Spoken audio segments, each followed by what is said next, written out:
Greetings and Merry Christmas to all. My name is Ted Hicks. I'm the founder, CEO, and Chief Investment Officer for Hicks Associates Wealth Management. Today's Friday, December 23rd.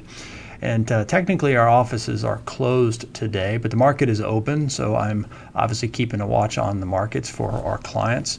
And since I didn't get a chance to shoot this video yesterday, I just thought since it's quiet, I'd shoot the video and get it distributed and wish everybody a Merry Christmas, but also provide a couple of updates. On the screen now is the chart that we've looked at a number of times throughout this year. This is the S&P 500 every year since 1976, when I was born, is represented on the screen by a different line. The bold red line is the current year. This has been a very challenging year for the overall markets. We've obviously been talking about that all year long. You can see on the screen that the current year is the third worst year for the S&P 500 since I've been alive. That said, we want to talk about what we expect moving forward. We have talked about the fact that the year after a midterm election has a tendency to be positive. That doesn't guarantee that next year is going to be positive. And one of the things that we remain concerned about is inflation and the overall economy's health. There's been some good news recently from the economy. GDP was updated just the other day. But there remains a lot of concerns. And so just because this year is almost over, and many of us, especially those of us in the industry, would say thank God for that, because it's been such a challenging year, but that doesn't mean the markets are all of a sudden going to start to behave better in January just because it's a new year. That's certainly not true. That said, historically, there has been a tendency for the markets to post what we call a Santa Claus Rally. And by some historical standards, that starts today. Now, in 2018, the Santa Claus Rally started actually the day after Christmas. So on the screen now is the S&P 500 for 2018, and you can see that 2018 was also a challenging year. Again, it was a midterm year.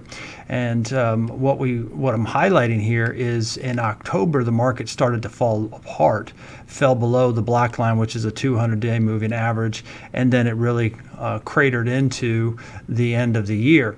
And then this big candle right here, this is the day after Christmas, Wednesday, December 26th, the market went on this massive rally that particular day, and the market just moved higher and higher and higher. So obviously, I'm not showing this to suggest that I think that's what's going to happen now. I'm just saying there are some historical precedents for there to be a Santa Claus Rally. Certainly would love to see that.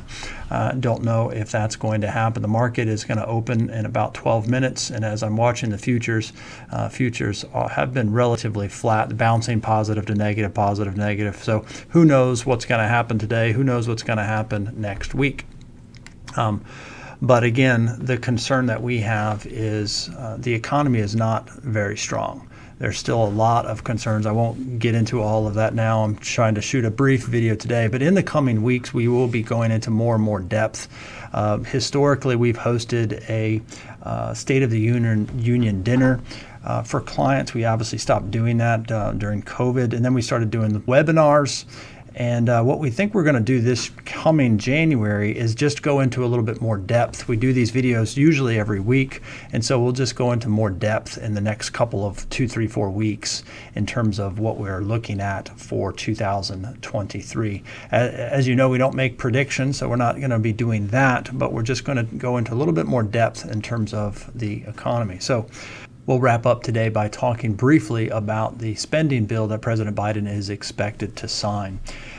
Full disclosure, I have not read the bill. That won't surprise you once you learn that the bill is 4,000 pages long.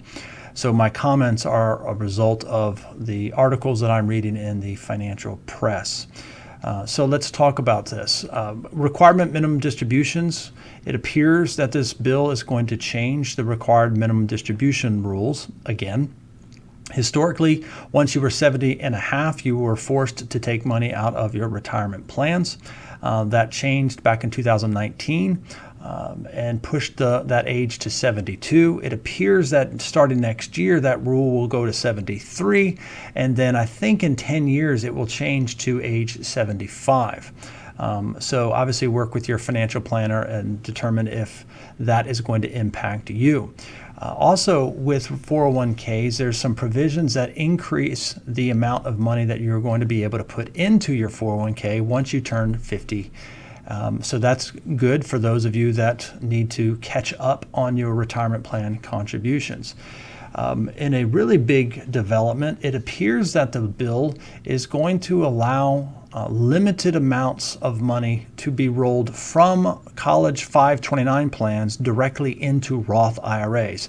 That would be huge if that's actually in there. I obviously want to verify that. But if that's true, that is a really big development. Now, from what I read, the 529 plan needs to be at least 15 years old before you would be allowed to do that.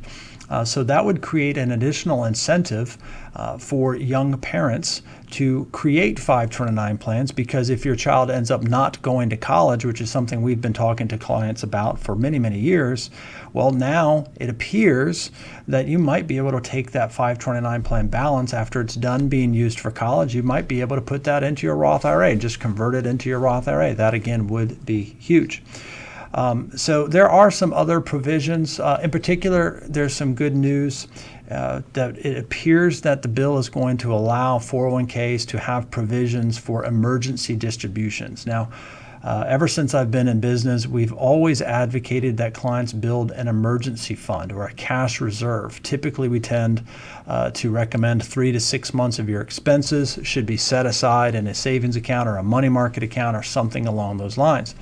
However, not everybody does that, especially for those Americans who actually don't work with a financial advisor or financial planner.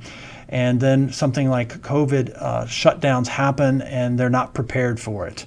And what do? They tap into their 401k. So it appears that as much as we would continue to discourage that, it appears that there's going to be some provisions that allow 401ks to have an emergency cash provision so that Americans, if they really felt they needed to do this for emergency purposes, you might be able to pull some money out and avoid that 10% penalty.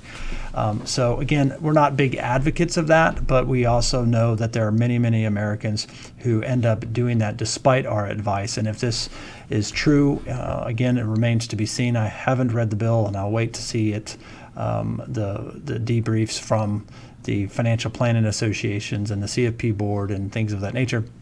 But if all that's true, that could be a very good development for some Americans that are forced to use that. That said, we will land the plane there for today. Again, we want to wish everybody a Merry Christmas. We encourage you to remember the reason for the season. Certainly pray for a Happy New Year.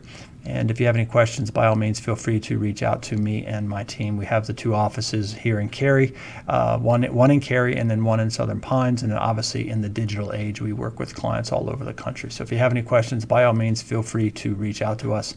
Again, thanks for watching. Merry Christmas.